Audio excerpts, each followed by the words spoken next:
The war of Kurukshetra has not yet begun. The air is still heavy with silence. But silence is never empty. It's filled with fear, doubt, and pride. From the Kaurava side, Duryodhana looks at the Pandava army. His heart trembles, and the first words that come out of his mouth are not those of courage, but of comparison. He turns to his teacher, Dronacharya, a man who taught him how to fight, how to aim, how to win. And what does he say? "O teacher, look at this mighty army of the sons of Pandu, arranged by your intelligent disciple, the son of Drupada." The tone isn't respect. It's blame disguised as praise. Notice the choice of words. Duryodhana could have said our enemies, but instead he says, your disciple. In one line, he reminds Drona of his past, the humiliation Drona once faced from Drupada, and how Drupada's son, Drishtadyumna, was born only to destroy Drona. Duryodhana knows this pain, and he uses it to trigger his teacher. That's what the ego does. When afraid, it doesn't seek wisdom, it seeks control. The verse looks like a simple military report, but it's actually a psychological move. Duryodhana isn't talking about the army. He's reminding his teacher of old wounds. He's saying, look, your own student fights against you. Even your knowledge stands with our enemies. It's the ego's subtle manipulation, trying to turn pain into power. We all do this. When we feel threatened by someone's success, we find emotional ways to defend our insecurity.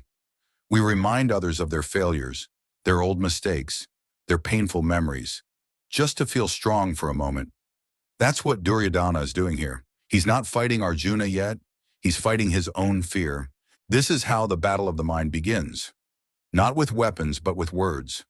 The first weapon we use in any conflict is not the sword, it's blame. We attack others to protect our own weakness. And when that happens, our intellect, our inner Drona, becomes silent. It listens, but doesn't answer.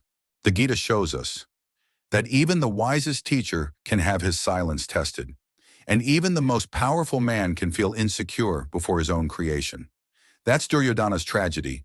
He has strength, he has support, he has numbers, but not peace.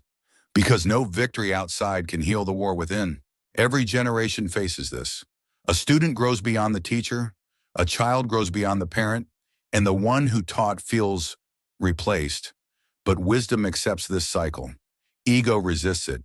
And that's the difference between Drona and Duryodhana. The battlefield of Kurukshetra is a mirror of our mind.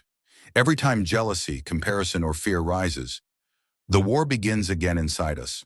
Duryodhana's line is a reminder that even the most intelligent person can become a slave to insecurity. The moment we say, look, because of you, we have already lost half the battle. So, the third sloka of the Gita isn't just Duryodhana's dialogue. It's a lesson in self-awareness. Before every argument, before every act of ego, there's a silent fear inside us. And when we recognize that fear, we don't need to manipulate others to feel strong.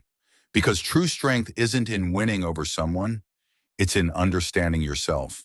In the next verse, Duryodhana will continue to speak, revealing more of his hidden fear through words of pride.